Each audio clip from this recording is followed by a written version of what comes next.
Assalamualaikum warahmatullahi wabarakatuh. Kembali lagi di channel Juragan Soal Sulit ya. Di sini saya Taufik Yuhana dari S1 Pendidikan Teknik Otomotif Universitas Negeri Malang. Pada kesempatan kali ini saya akan membawakan beberapa soal. Jadi kita bahas bersama mengenai entropi sistem pada termodinamika. Sobat, jangan lupa tetap di rumah aja ya. Yang belum makan silahkan makan dulu.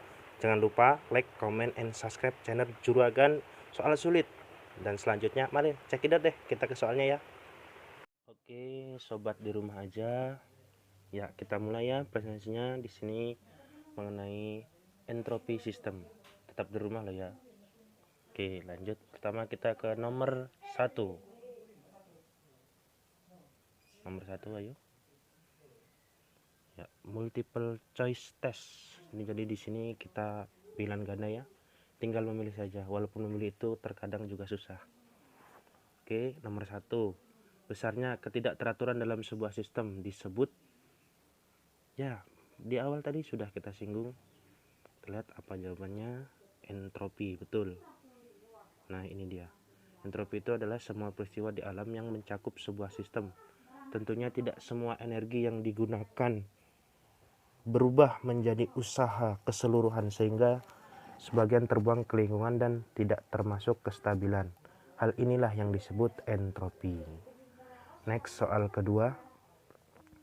Sistem entropi merupakan kelanjutan dari hukum termodinamika, yaitu hukum ke. Tahu apa enggak nih? Yang SMA ya, terutama. Yang pertama itu adalah hukum kekalahan energi. Jadi, hukum ke jawabannya C, yang kedua. Betul sekali.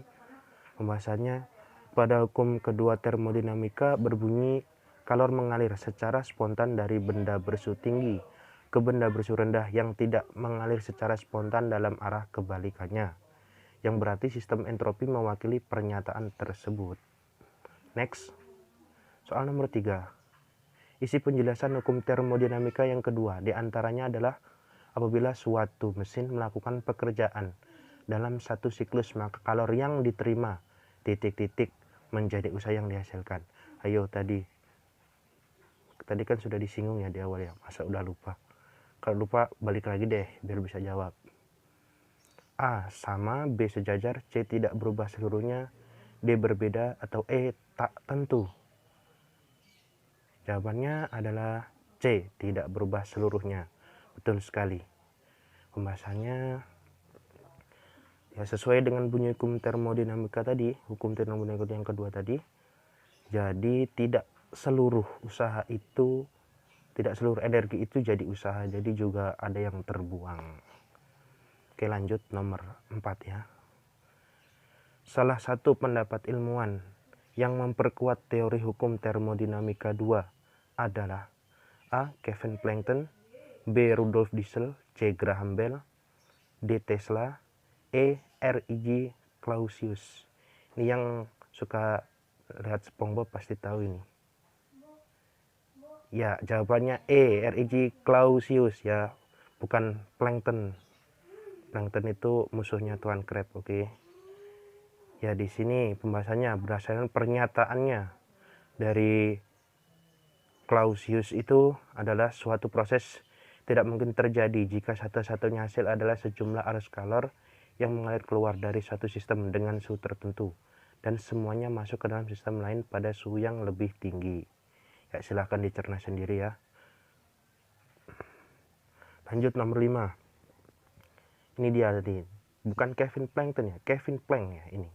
Kevin Planck, suatu proses skilik tidak mungkin terjadi jika satu-satunya hasil adalah arus panas yang mengalir dari suatu reservoir pada suhu tertentu dan bla bla bla dapat diubah menjadi usaha mekanik.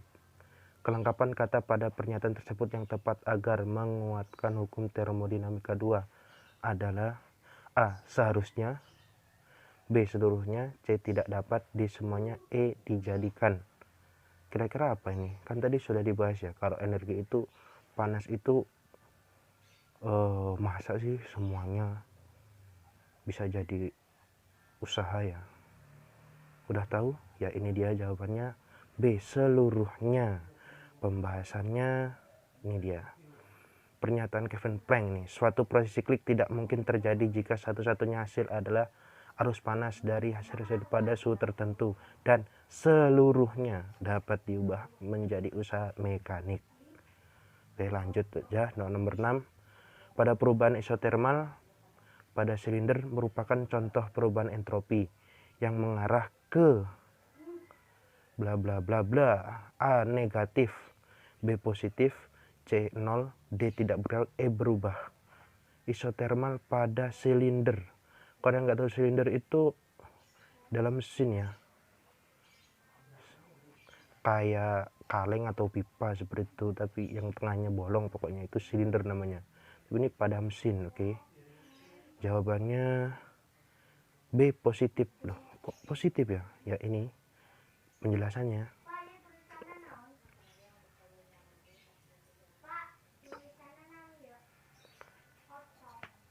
Pembahasannya karena aliran perpindahan panas dari reservoir ke dalam sistem. Jadi reservoir itu seperti tangki. Sistem itu ya kayak sistem itu apa ya? Suatu siklus itu namanya sistemnya. Jadi ibaratkan aja ini tangki bensin ya segitu ya. Dia itu masuk ke sini nih. Masuk ke sini. Di sini terjadi proses itu tadi, dan tidak semuanya yang dimasukkan tadi kan jadi usaha. Juga ada yang terbuang ke lingkungan. Nah, itu dia. Oke, next. Yang ke-7. Salah satu faktor berubahnya entropi adalah dengan adanya perubahan suhu, yaitu A. Suhu yang naik, B. Suhu tidak teratur, C. Suhu tetap, E. Suhu turun, atau D. Suhu bergejolak. Adanya perubahan suhu. Jadi entropi itu dapat berubah juga dengan adanya perubahan suhu. Tapi suhu yang bagaimana? Ya ini dia jawabannya. Agak susah ya. Suhu yang naik. Jadi kalau suhunya naik, entropinya juga berubah. Ini dia.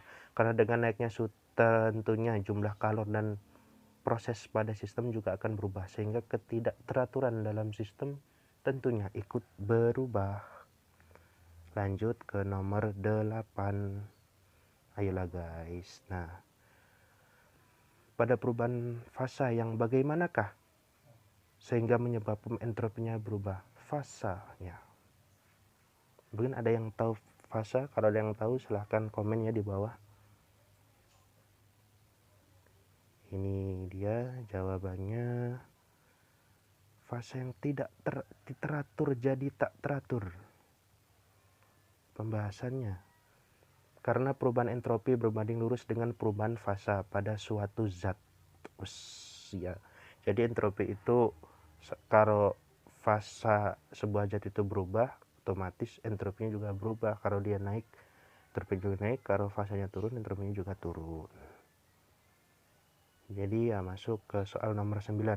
Ketika sistem menjadi teratur, posisi molekul menjadi sukar untuk diprediksi, maka entropinya, kita cari kata kuncinya ya, jangan terkecoh di teratur ini, tapi di ini sukar untuk diprediksi.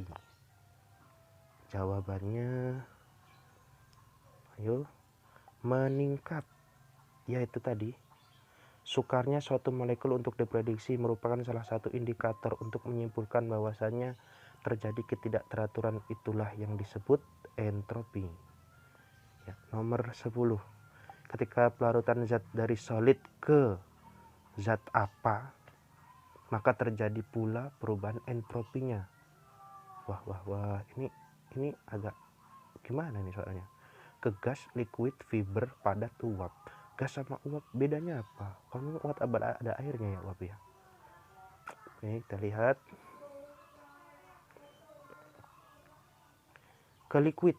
Ke liquid berarti cair ya, dari padat ke cair. Karena pada keadaan ini terjadi perubahan molekul, di mana dari keadaan molekul yang saling mengikat, jadi solid itu tadi saling mengikat, menjadi molekul yang bergerak bebas namun masih dalam batas volume. Soalnya kan air itu ada bisa kita satukan ya kayak di wadah gitu, jadi dia masih dalam batas volume. Oke, capek ya guys, tonton dulu deh kalau itu. Nih setelah ini ada video.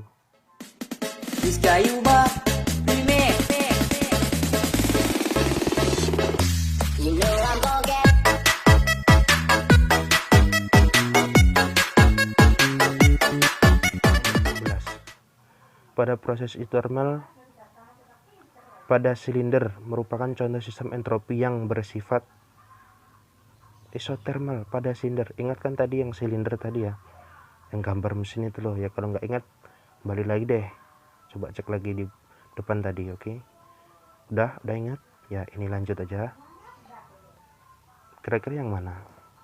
Soalnya itu kan juga kalau terbuka itu kayak alam gini ya. Jawabannya tertutup. C, tertutup, karena merupakan sistem tertutup karena tidak terdapat massa yang melewati batas. Oke, lanjut. Nomor 12, entropi yang ditentukan relatif terhadap titik tertentu disebut apa? Tidak relatif, ditentukan relatif terhadap titik tertentu. Jawabannya adalah absolut ya. Pembahasannya ini guys, dikarenakan ada lebih dari satu konfigurasi molekul untuk zat berupa larutan padat, sehingga konfigurasi molekulnya tidak pasti. Wow, maksudnya gimana ini? Ada lebih dari satu konfigurasi molekuler ya, berhubungan molekul lagi untuk zat berupa larutan padat. Jadi konfigurasi molekulnya itu tidak pasti, sehingga ketidakpastian itulah yang disebut entropi, dan entropi itu kayak tanpa batas gitu, jadinya bisa dikatakan yaitu absolut. Oke, lanjut. Nomor 13, penurunan kualitas pada suatu proses menunjukkan bahwa keadaan entropinya penurunan kualitas.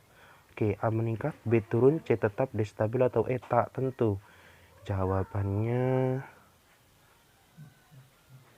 meningkat ya, karena entropi merupakan nilai dari ketidakstabilan suatu sistem. Oh, betul juga ya.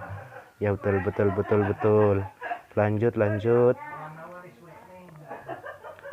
Per 14, hukum kedua termodinamika mengisyaratkan bahwa peningkatan entropi pada suhu dingin. Hukum kedua tadi masih tahu kan bunyinya ya. Yang kedua, bahwa tidak semuanya itu semua energi yang diserap itu dapat jadi usaha semuanya, tapi dia itu juga ada seperti energi sisa yang terbuang ya. Nah ini dia, peningkatan entropi pada suhu dingin daripada penurunan entropi pada suhu panas. Mengisyaratkan, jadi di logika dulu. Ini jawabannya ya lebih besar. Jadi peningkatan entropi pada suhu dingin lebih besar daripada penurunan entropi pada suhu panas.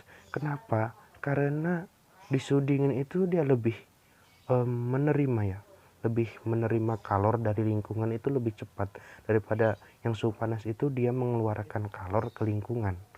Nih, dibaca sendiri deh. Silahkan. Udah ya?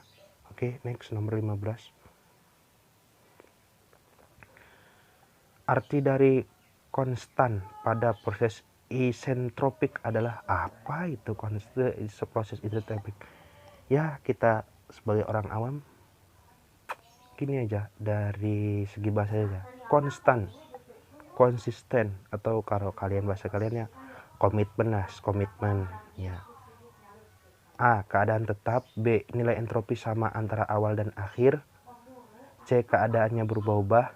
E, stabil. Atau D, ditentukan dari awal hingga akhir. Ini jawabannya kok hampir sama ya, A, B. Maksudnya gimana ini? Ya tentunya kita sangkutkan juga lah, ini bahas apa, yang jawabannya yang ada menyangkut dengan soalnya. Jawabannya B, nilai entropi sama antara awal dan akhir. Kenapa tidak A? ke keadaan tetap itu kan juga tidak jelas ya. Kalau B itu lebih jelas. Jadi kita cari yang jelas-jelas aja deh, jangan yang nggak pasti-pasti. Buat apa juga kan. Ini dia pembahasannya ya. Konstan berarti nilainya sama, mulai dari proses dimulai sampai suatu proses itu berhenti secara alaminya. Ya, nomor 16. Dua diagram yang biasa digunakan dalam analisis hukum termodinamika kedua. Wow, dua ya, dua ingat. Yang A, entropi, B, temperatur entalpi, C, temperatur entropi, entalpi, atau D, entalpi, entropi, yang E, kalor induksi. Ingat dua ya. Ini mungkin dua pasang ini. Jawabannya adalah C ya. Temperatur, entropi, dan entalpi ya kan, betul kan? Nih pembahasannya. Nah, diagram ini alat yang digunakan untuk membantu dalam hal mengetahui perbandingan antara nilai entropi, suhu, dan juga entalpinya pada suatu analisis sistem. Jadi dia kayak kurva gitu ya, diagramnya itu kayak kurva. Oke, lanjut nomor 17. Entropi suatu ini entropi suatu zat ini ya. Pada suatu zat mengalami posisi yang paling rendah dalam keadaan. Nah, ini dia. Entropi pada suatu zat mengalami posisi yang paling rendah.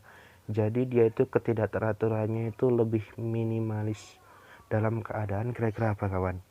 Ya tentunya yang keadaan molekulnya itu tidak bergerak bebas. Jadi ya tentunya padat dong, padat solid kan, dia tuh menyatu jadi satu, solid ya, harus solid dong ya. Ini pembahasannya ini dia. Nah, pada keadaan molekul satu sama lain saling mengikat jadi keadaannya teratur lah, sedangkan entropi kan ketidakteraturan ya, betul ya, berarti ya. Next, nomor 18 ya, 18. Pada proses isotropik tidak melibatkan perubahan panas sehingga area di bawah jalur proses harus bernilai, waduh, nih belajar dulu ini harusannya. Pada proses isotropik ini melibatkan perubahan panas dan area di bawah jalur harus bernilai A konstan, B 0, C sama, D lebih kecil, atau E lebih tinggi. Tidak melibatkan, nah itu tidak melibatkan, jadi tidak ada. Kira-kira apa? Itu clue ya. Ya, B jawabannya, 0, betul. Ini dia, silakan dibaca sendiri pembahasannya. Mewakili ya. Oke, next ya. 19.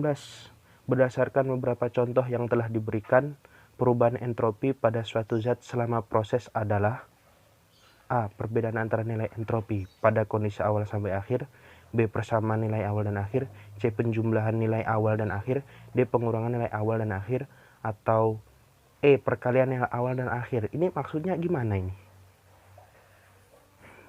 Berdasarkan beberapa contoh yang telah diberikan, tadi yang di atas tadi ya, contohnya entropi itu tadi kayak di silinder itu tadi, terus ada nanti ada AC di fotosintesis juga.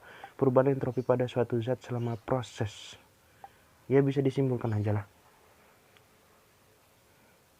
Jawabannya perbedaan antara nilai entropi pada kondisi awal sampai akhir. Oh, jadi beberapa contoh yang telah diberikan. Oh iya ya, perubahan entropi itu bisa kita simpulkan juga perbedaan antara nilai entropi yang di awal dan di kondisi akhirnya. Itu seperti apa perbedaannya ya? Ini dia penjelasannya deh. Nah, pada suatu zat yang mulai proses dan suatu sistem dapat dilihat dari jumlah awal entropi ketika sistem itu mulai berproses hingga sistem tersebut selesai berproses. Kemudian entropi awal dan akhirnya dibandingkan untuk menentukan apakah entropi pada sistem tersebut naik atau turun sehingga efisiensi kalau itu di mesin-mesinnya ya itu dapat dihitung ya. Next, soal ke-20. Semakin irreversibel suatu proses, maka entropi yang dihasilkan sama proses itu adalah, ya garis dulu, irreversibel. Ri itu kembali ya, kalau I berarti apa? tidak bisa kembali, jadi ya searah gitu aja. Jadi gimana ini, dihasilkan itu adalah berbalik, B semakin cepat, tidak berubah, D semakin bertambah, atau E tetap. Jawabannya ya ini soalnya unik ya, yang ini ya saya akui yang buat teman saya sendiri, ini untuk mengecoh aja ini ya. D semakin bertambah karena apa? Karena proses tersebut tidak dapat kembali ya, jadi dia itu terus berjalan terus, semakin lama kan juga dia pasti ketambahan seperti kalor juga, apalagi di sistem terbuka yang mungkin dari lingkungan, tentunya entropinya, ketidakteraturannya itu akan semakin bertambah. Oke, capek ya guys ya, kan saya kasih lagi deh video-video. Karena kalau itu dilakukan akan menimbulkan kekacauan yang menyengsarakan rakyat. Menyengsarakan rakyat itu, saya ulangi ya biar tidak diketahui, menyengsarakan rakyat itu. Oke, lanjut ya ke soal isai ya, nomor 1 isai tes. Sayang sekali ya, ini videonya kurang kreatif nih saya udah. Bunyi hukum termodinamika yang kedua adalah, ayo tadi masa lupa, ayo intinya aja deh, nggak lupa ya, dijebak-jebak dulu ya. Ini dia, kalor mengalir secara spontan dari benda bersuhu tinggi ke benda bersuhu rendah dan tidak mengalir secara spontan dalam arah kebalikannya. Nah ini dia, bahwa semua energi yang terserap, pembahasannya intinya ini ya, energi yang terserap dalam suatu sistem untuk melakukan proses tidak seutuhnya menjadi usaha, melainkan terdapat beberapa yang terbuang ke lingkungan. Oke. Entropi sistem terjadi pada mesin kalor berdasarkan ya, ini dia jawaban. 1. Kalor dikirimkan ke mesin pada temperatur yang relatif tinggi dari suatu tempat yang disebut reservoir. Ini waduh kurang teliti ya. Terus kedua, sebagian dari kalor input digunakan untuk melakukan kerja oleh working substance dari mesin, yaitu material dalam mesin yang secara aktual melakukan kerja.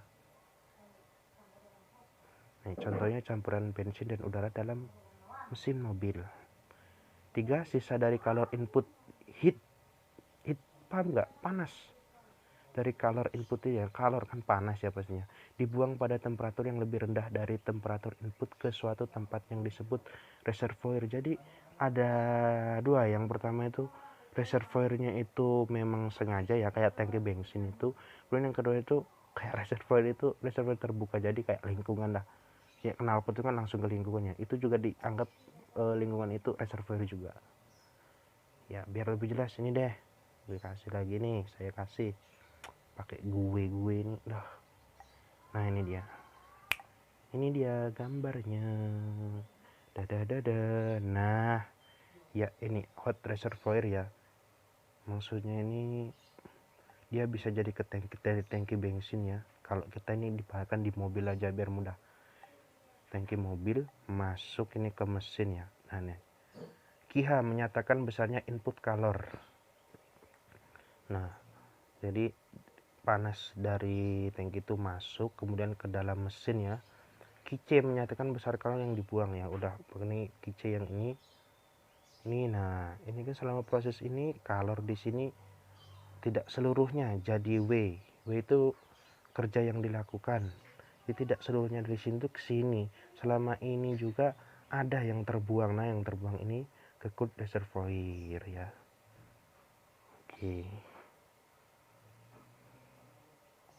Oke guys, mungkin nah ini ada nomor 3 nih, secara matematis ya. Setelah ini kita hitung-hitungan ya. Oke ya, menguji kemampuan kita semua juga, apalagi saya juga ya. Nanti kalau ada salahnya bisa dikoreksi di kolom komentar. Oke lanjut, ini nomor 3, secara matematis entropi sistem dirumuskan dengan, jawabannya ini dia, delta S sama dengan Q per T. Delta S ya, delta berarti itu selisih sih biasanya ya. Ya ini dia pembahasannya. Nah, delta S perubahan entropi. Ya, jadi kita cari entropinya, rumusnya menggunakan ini. Q itu kalor, satuannya Joule, T itu suhu, satuannya Kelvin. Jadi dari rumus delta S sama dengan Q per T ini dapat disimpulkan juga bahwa perubahan entropi itu berbanding lurus dengan kalor dan berbanding terbalik dengan suhu. Oke, lanjut ke soal nomor 4 dan 5. Itu tentunya kita coba kemampuan analisis menghitung. Oke, tetap semangat kawanku, di rumah aja. Oke, lanjut.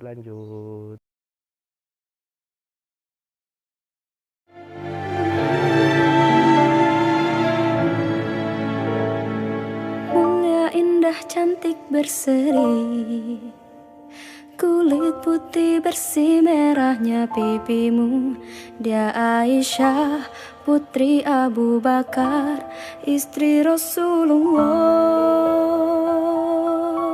Sistem ya. Tadi ngelanjutin soal nomor 3 dan 5 IC. Oke, ayo kita mulai. Ya, di sini ini dia, biar kelihatan deh. Saya besarin. Oke, kelihatannya. 1 mol air dengan suhu 100 derajat Celcius dipanaskan dengan kalor 40,07 Joule per mol. Berapakah nilai perubahannya? Ya, kita tulis terlebih dahulu. Diketahui ya, di sini suhunya, wah, nggak support ini. Suhunya 100 derajat Celcius. Suhunya 100 derajat Celcius. Kita rubah jadi Kelvin. Jadi sewaktu dulu kan kita di SMA juga sudah diajari konfigurasi suhu ya, ditambah 273 berarti ya, jadi 373 Kelvin. Kemudian diketahui kalornya tadi sebesar 40,07 Joule ya, Joule. Terus yang ditanya adalah entropi delta S. Ya, jawab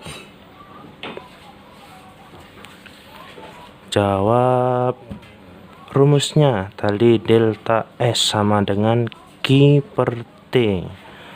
Kita masukkan Q-nya, kalornya 40,07 Joule ya, per T-nya suhunya itu 373 Kelvin ya. Tinggal dibagi aja.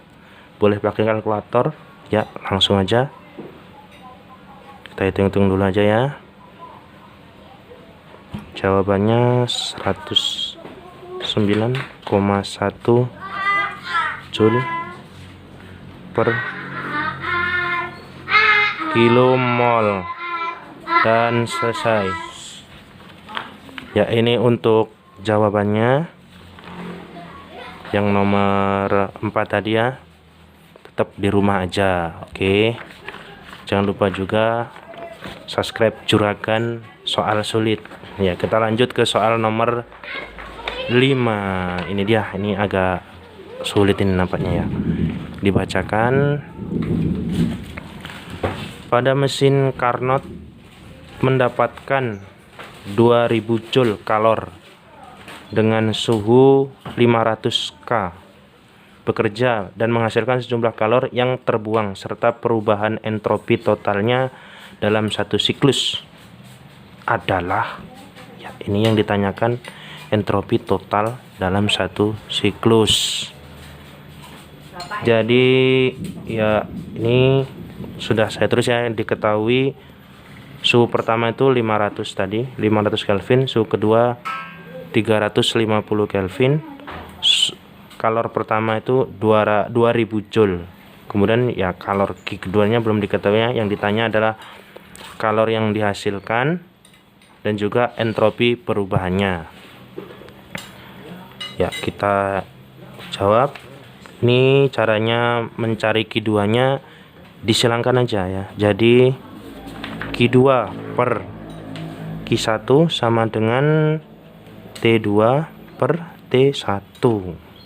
Dan perlu diingat bahwa jika dalam sistem itu menerima kalor, itu berarti Q-nya nanti plus. Dan jika sistem itu mengeluarkan kalor atau dia membuang kalor ya, jadi Q-nya itu negatif, ada tandanya. Oke, bisa dilanjutkan ya. Ini tadi tinggal kita masukkan aja ya nilai-nilainya. Kita masukkan Q2 ya, min Q2 karena dia yang dicari juga dia mengeluarkan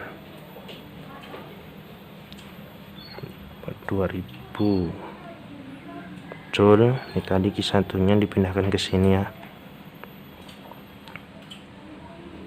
350 per 500, jadi Q2 ya. Kita kali ini begini dulu, gini ya, 1400 joule ya. Saya pakai kalkulator ini ya. Jadi tinggal kita rubah aja karena dia kan tadi mengeluarkan kalor, jadi ya kita balik ini ke sini ya. Q2 nya min 1400 joule. Nah kemudian ternyata ini tadi dalam satu siklus ya. Kita ingat satu siklus. Jadi satu siklus itu tadi berarti itu dalam mesin itu mengalami dua proses. Yang pertama isotermal reversible dan proses adiabatik, dan masing-masing itu ada pemuaian, ada penekanan ya. Kita mulai dari adiabatik. Dari proses adiabatik ini, adiabatik reversible ya, pemuaian dan penekanannya itu pada proses itu tidak terjadi penambahan kalor maupun kalor yang keluar, jadi 0 ya nilainya. Dan sedangkan pada pemuaian isotermal ini tadi, nah ini tadi kan di awal tadi soal juga ini termasuk pemuaian isotermal ya. Yang isotermal jadi ada nilainya, sedangkan adiabatik tadi tidak ada nilainya. Kita tuliskan ya, mesin kan ya, mesin menerima kalor ya, menerima berarti tambah kalor 2000 joule tadi dengan suhu 500 Kelvin ya. Kita hitung saja ya, karena bertambah maka Q-nya plus ya, delta S sama dengan Q per T. Jadi rumusnya tadi masukkan aja, kalian tadi 2000 joule per 500, jawabannya 4 joule per K ya. Itu jawabannya pada proses pemuaian. Sekarang pada proses penekanan. Ini yang isotermal ya guys, ini isotermal. Soalnya yang adiabatik kan tadi sudah 0, jadi tidak perlu dihitung ya. Yang isotermal ini dia menghasilkan kalor ya. Jadi mesin ya mengeluarkan kalor, tandanya negatif, sebesar 4, menghasilkan ya 400 joule dengan suhu 350 Kelvin. Jadi tandanya nanti Q-nya itu negatif ya. Kita hitung delta S sama dengan negatif Q per T. Kita masukkan saja negatif 1400 per 350 sama dengan negatif 4 Joule per K juga. Nah, jadi kemudian kita kan yang ditanya tadi total ya, perubahan entropi total. Nah, oke, jumlahkan aja. Yang ini pemuaian isotermal dan penekanan isotermal tadi. Delta S1 ya plus delta S2. Jadi sama dengan 4 Joule per K min 4 Joule ini ditambah ya. Jadi kan karena tadi ini min bertemu dengan plus, dia tetap min, jadi dikurangi ya jadinya ya per K. Jawabannya ya 0. Jadi perubahan entropi totalnya adalah 0 ya. Mungkin cukup sekian dari saya ya, semoga bermanfaat. Tetap di rumah aja dan jangan lupa subscribe juga Juragan Soal Sulit. Oke, tetap di rumah aja. Demikianlah itu tadi pembahasan kita mengenai soal entropi sistem. Semoga bermanfaat dan jangan lupa ya sobat di rumah aja, like, comment, and subscribe channelnya Juragan Soal Sulit ya. Apabila dalam saya menyampaikan atau terdapat beberapa kesalahan, saya mohon maaf sebesar-besarnya, karena pada hakikatnya semua orang itu baik, tapi tinggal mana yang kita ingat, kebaikannya atau keburukannya. Oke, wassalamualaikum warahmatullahi wabarakatuh.